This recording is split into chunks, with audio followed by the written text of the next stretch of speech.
Hi guys, welcome back to the channel. Von Braun here. What we're doing in today's video is replacing the fork seals on the Yamaha XS 360 or the Yamaha XS 400. The forks are nearly identical on those two bikes. Small variances in them, but you can use this video to replace either one of them. Now, like I said, we're going to replace the fork seals in there, and I'm going to show you some really cool pro tips on how to replace the seals or just replace the fluid. If all you want to do is replace the fluid on these Yamaha XS 360s or 400s without ever removing the fork or doing any sort of craziness. So let me get the bike up on the lift here and I'll start the video. Hang tight and here we go. Before removing the brake caliper on the backside and the lock nut for the axle, you need to make sure that you loosen up the lower pinch bolts down here. These are also 14 millimeters, just like your brake caliper bolts will be. So make sure you loosen these up. They don't need to come all the way off. Just make sure they're loose.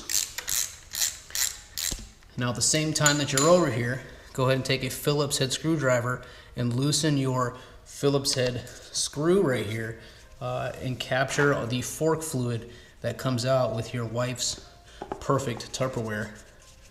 Make sure she doesn't know about it, else you will hear about it later. So with that screw removed, I'll turn this to the side. You can see the fluid will start to come out. So now we'll go over to the other side and we'll take off the caliper. We'll undo the axle lock nut and we'll take the axle and the front wheel off. Go ahead and take off your brake caliper holding bolts. There's one up top here, there's one down below here. It's a 14 millimeter socket. Now a little trick, if you loosen this one, which this one's already loose, leave this one still screwed in to this here to give you leverage on the bottom one down here, and then go ahead, break them loose and remove those.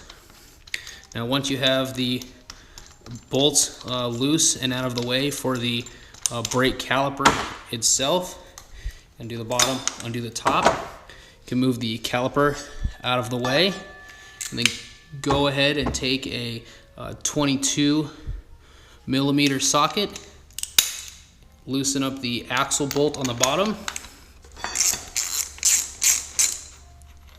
and pull the axle out.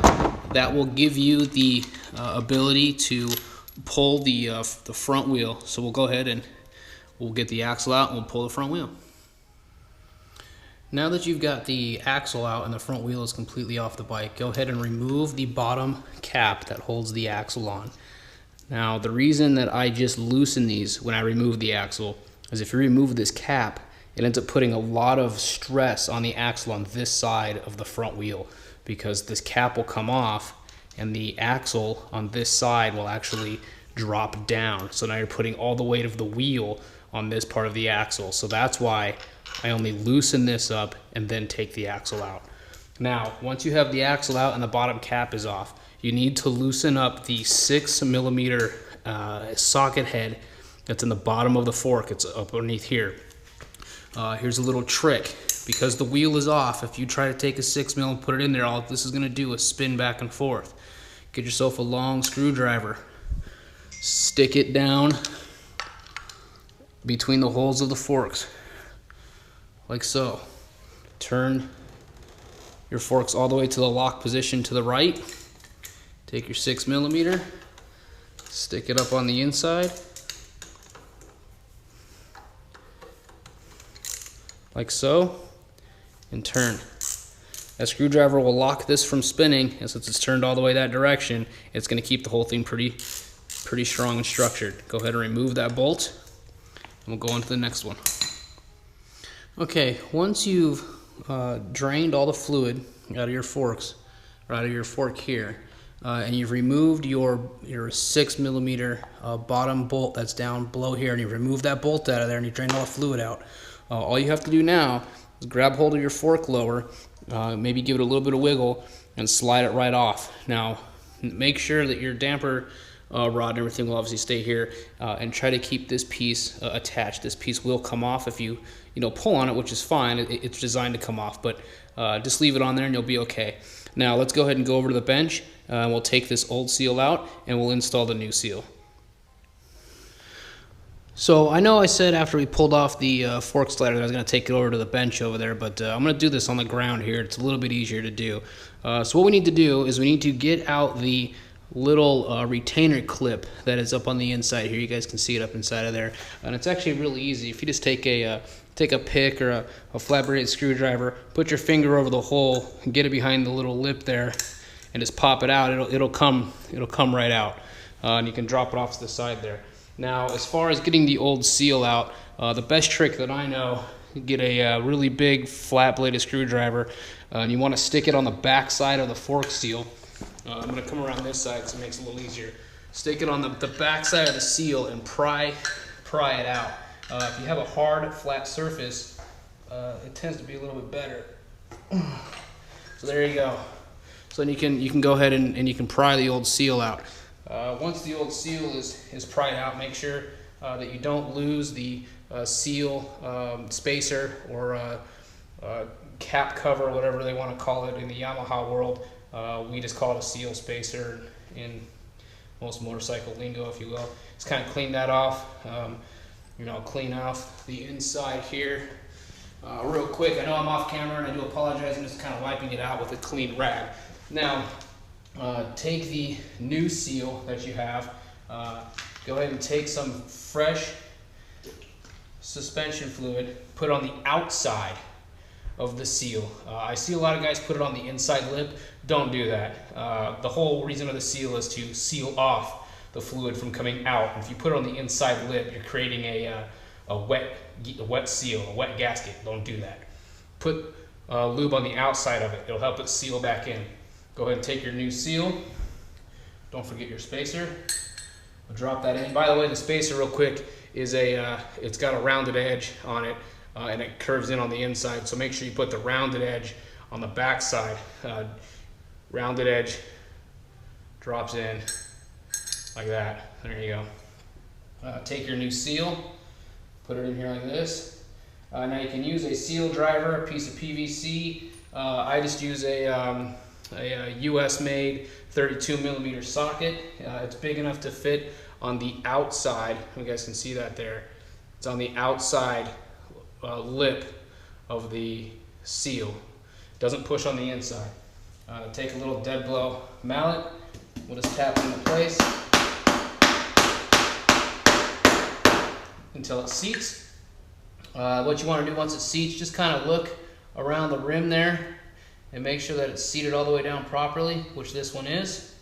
Once it's seated, take the clip that you pulled out, go ahead and put the clip back in its place, and you're done with changing the old seal and the new seal. So now we'll go back over to the bike. We'll install this on the bike, and I'll show you another quick trick with the filling it with fork fluid for these Yamaha XS 360s and 400s. It's a really good trick. Stay tuned. All right, here's a really quick tip.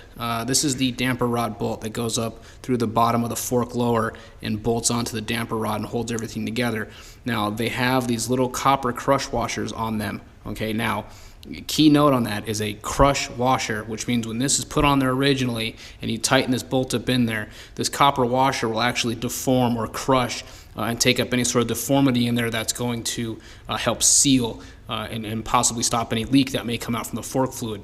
Now, obviously, since this has already been deformed once to this bolt when it was put in, here's a little trick for you if you don't have a new one. Do not just reinstall this back up in there because it might not seal properly. So here's your little trick. Get yourself some 400 grit sandpaper or 500 grit sandpaper, something of that nature, and go ahead and take it down on your flat surface, whether it's a piece of glass or a milling table or a vise table or something that's flat. Put it down there and go ahead and start figure eighting, back and forth, back and forth, back and forth, back and forth. What that'll end up doing is knocking off all the high spots, and it will leave it nice and flat, nice and shiny for you. That way, when you actually put your bolt back through your lower into your damper rod, it has a better possibility of sealing. If you don't do this and you just put it in, it's very possible that fork fluid will leak out past this bolt around this lip here, and you'll see it start to weep around your axle bolt and drop down, and then you've got a whole other problem. So take a few minutes, go ahead and take the copper washer or a gasket or whatever you want to call it off. It's actually a washer. Take it off the damper bolt, stick it down here, and like I said, just knock the highs off, just figure eight it, back and forth, back and forth, back and forth, until you get a nice, flat, shiny surface. There you go, guys. Now let's go over to the bike and we'll finish up over there. Back at the bike, with the new seal installed in the fork lower and the clip already installed on there, make sure that you have the dust seal on the stanchion tube. Don't forget that. I'm going to go ahead and slide the fork lower onto the stanchion tube. When you reach the bottom of the stanchion tube with this new seal, be very careful not just to jam it on. Give it a little twist and a little bit of a wiggle, and it'll slide right up. Very nice like that. Go ahead and take your 6mm Allen, your 6mm lower bolt that goes in the bottom with your freshly sanded washer on there. Go ahead and put it up in there and tighten it down. I'm going to go ahead and get this thing tightened up on there, and we'll meet you back up on top.